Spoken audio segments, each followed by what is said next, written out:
If you've ever found yourself in a cycle of procrastination where you put things off, feel guilty about it, and then beat yourself up about it, only to cycle through all of that again, task after task, then this video is for you. Today, I'll be breaking down chapters 1 and 2 of the book, The Now Habit by Neil Fiore. In this book, he really talks about the how and why of procrastination and how it affects us. If you've ever found yourself stuck in a cycle of procrastination where you put things off, feel guilty about it, then beat yourself up about it, and get right back into that cycle again with task after task, then this video is for you. If you keep procrastinating, it's not because you're lazy, it's because you're protecting yourself. But how? In this video, I'm going to break down chapters 1 and 2 of the book, The Now Habit by Neil Fiore. And we'll find out the reasons behind procrastination and learn mindset tools that can help you change and shift that behavior starting today. Hi, I'm Deborah, and this is Elevated Energy, where I help you heal, grow, and glow through mindset shifts and personal development strategies that work. If you're ready to level up, then you're in the right place. So let's get into it. So I started reading this book as part of my self-discipline project. During this project that's coming to an end shortly, I chose to read 2 different books, and I'm actually listening to the book, but I also got the written version as well. And the first book was No Excuses by Brian Tracy, and it's No Excuses, The Power of Self-Discipline. And that had a very structured approach to self-discipline with consistency and character building. And this book, The Now Habit by Neil Fiore, is completely different. It's really focused on internal shifts and mindset changes that can help you change your procrastination behaviors and actually move you closer towards your goal. And I really like that because that's kind of what I've been working with for myself and my procrastination habits. Really understanding what's behind them and dealing with the underlying issues rather than focusing only on the surface level behavior. Because you can attempt to just power through, and it works sometimes, but if you can actually get to the underlying causes, then you can actually make some lasting change and actually have more personal growth. So in chapter 1, the author focuses on why we procrastinate. He wants to help us to understand why we have these behaviors and what's behind them. And his main point is that procrastination is not laziness. It's not a character flaw. It's not a moral weakness, that it really serves a purpose. And one of the first things to do is to identify if you are a procrastinator. And of course, if you've put things off, you're aware that that's procrastination. But he also has some other questions you can ask yourself to see if you fit the profile of a procrastinator that you may not have thought of. So one of the things he talks about is if you find that you have an endless to-do list with lots of obligations that never seem to get met, you might be a procrastinator. If you find that you're chronically late to things, that you find it difficult to budget your time correctly, and you have an unrealistic understanding of how much time you really have, you might be a procrastinator. He also says if you're easily distracted because you don't have clear goals and values about what you want to spend your time on, you might be a procrastinator. If you live in fear of making a mistake and you're worried that things aren't going to come out right, so you find yourself putting them off, that is a sign of a procrastinator. And one of the final things he mentions that's probably more obvious is if you find yourself unfulfilled by goals and ambitions that are either never started or completed, then you're probably a procrastinator. So once you identify that you might have some procrastinator behaviors, and even some that might seem atypical to the common person, understanding that those are some of the things that really point to actual procrastination can help you understand how to address it and to do so effectively. So the author makes the point that Procrastination is actually a coping strategy, but it's rooted in some deep-seated fears, and it's good to understand what those are. So the first one he mentions is fear of failure, which makes a lot of sense. Many people procrastinate because they're afraid they're not going to do a good job. And the underlying value behind that is perfectionism and this self-imposed pressure to make sure everything is perfect. And that leads to this very intense fear of failure that manifests as procrastination. The other fear that is often behind procrastination is a fear of success. And that might not seem logical, but what's behind it is this idea that if you succeed, there's going to be even greater expectations or more work. And so procrastination becomes a way to shield yourself from these unwanted consequences or outcomes.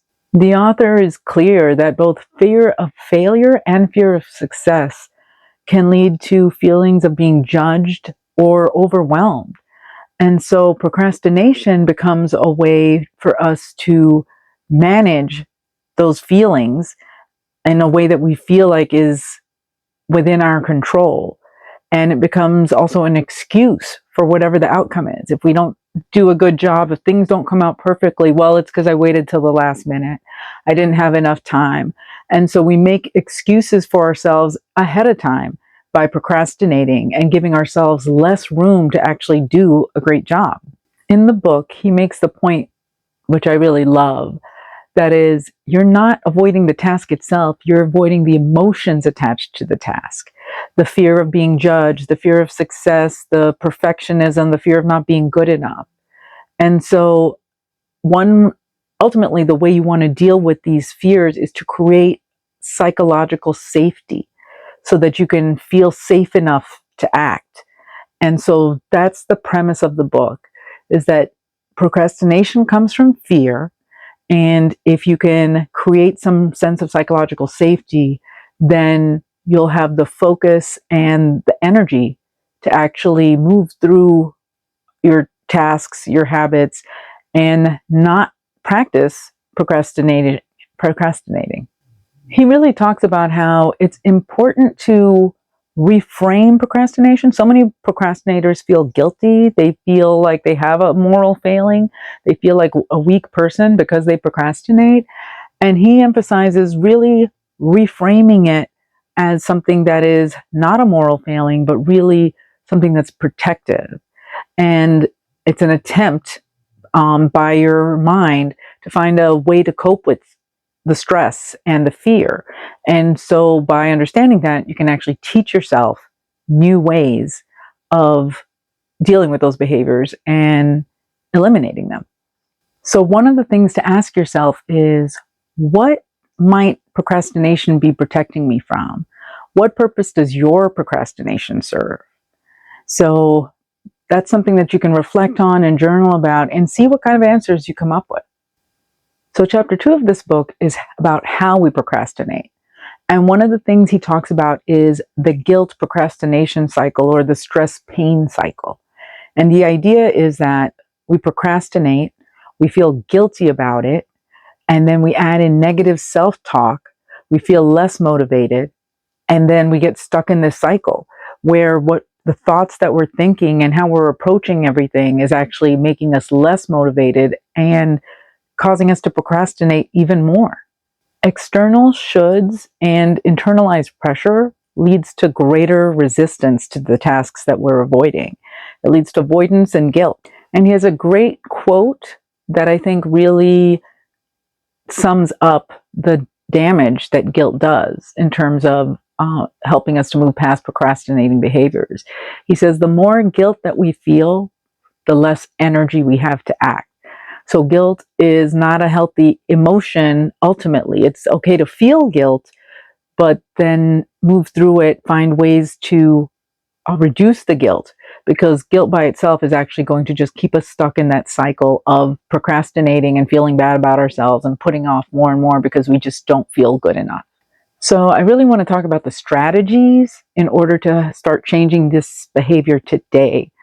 And one of the things he focuses on, which really resonated with me, was the idea of creating some change through language, using different language. Because as he says, language really expresses our thoughts and beliefs, and we can internalize language that we are using, or language can be an expression of what we're feeling inside. But it's a two-way street. And so we can influence ourselves by, we can influence changing our thinking by changing what we say to ourselves.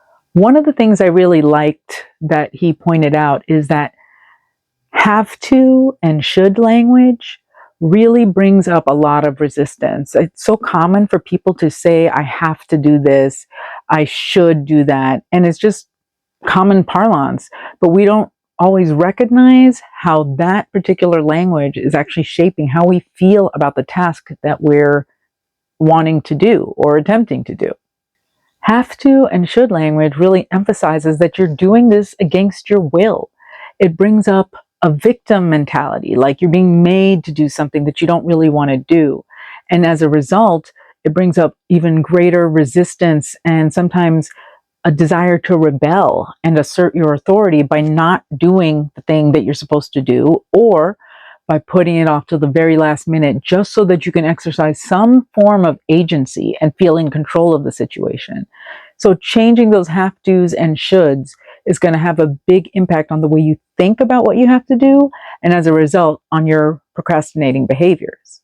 The have tos and shoulds are an attempt to try to create some internal pressure on ourselves that we're hoping is going to lead to us doing it, but it really just creates anxiety, avoidance, and more resistance. So changing that language is going to be an important underlying foundational piece of changing procrastinating behaviors. Have to and should language can even put your body into fight or flight mode, and in some people it creates a depressive response where they just don't want to do anything and they become very low energy. So these are all the reasons to change that, and I'm going to talk to you about how. So one of the things you want to do is to separate yourself from your inner critic. Telling yourself that you're lazy or you're not good enough just leads to more guilt and shame, and we know that that just perpetuates the cycle. If you can become aware that your inner critic is separate from you, that you don't have to listen to the inner critic, then you can actually start to have compassion for yourself and understanding and approach the whole situation in a healthier way. So what you want to do is stop punishing yourself. Your avoidance of the tasks is emotional. It's not a moral failing. When you can replace guilt with self-understanding, then it'll actually lead to more motivation. You'll have less energy going into feeling guilt and putting yourself down, and more energy to put towards the tasks that you want to do. And I love this idea that he has, that emotional regulation and dealing with these emotions is more powerful than a hustle mindset for long-term sustainable success. The hustle mindset is only going to get you so far, and then you'll hit some blocks. And it's emotional regulation and dealing with the underlying emotions behind the blocks that's actually going to propel you forward. So the big strategy here is shift to language of choice and empowerment. Instead of I have to, start thinking I choose to. Make a conscious choice to do something or deal with the consequences.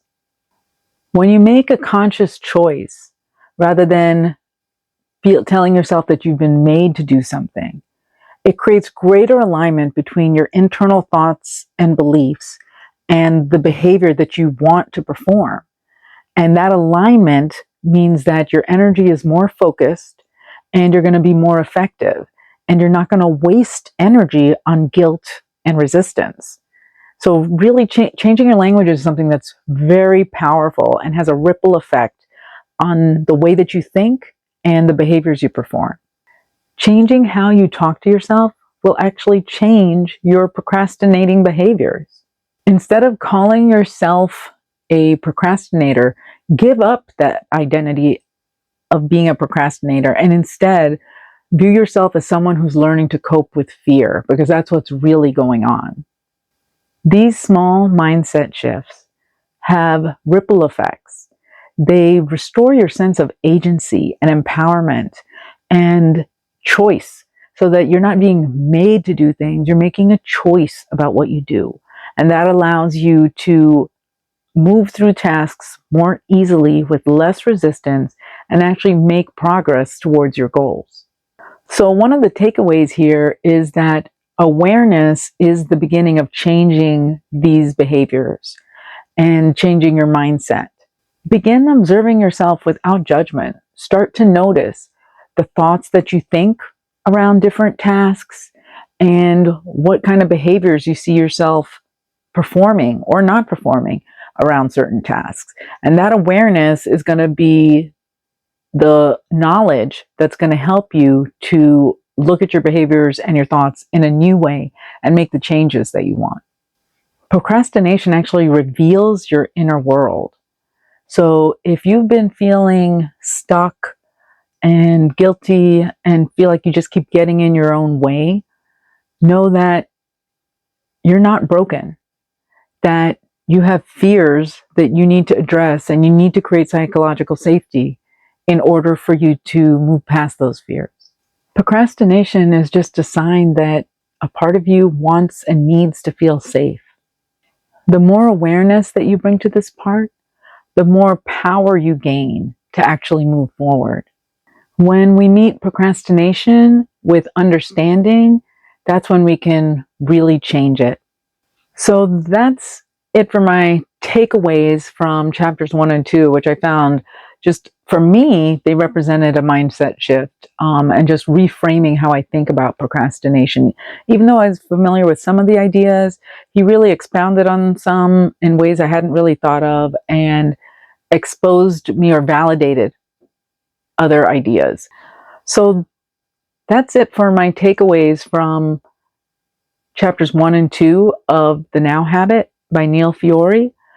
I found it to be really validating and also just kind of a compassionate book, really teaching yourself self-compassion so that you can address the changes that you want to make in a healthy way. And I would love to know which insights from these 2 chapters have really resonated with you. Please feel free to leave your thoughts and comments below. I would love to hear about your experiences. If you're on a healing and personal development journey, please hit like and subscribe, and let's continue growing together. If you're on a healing and personal development journey, then please hit like and subscribe so that we can continue evolving and growing together.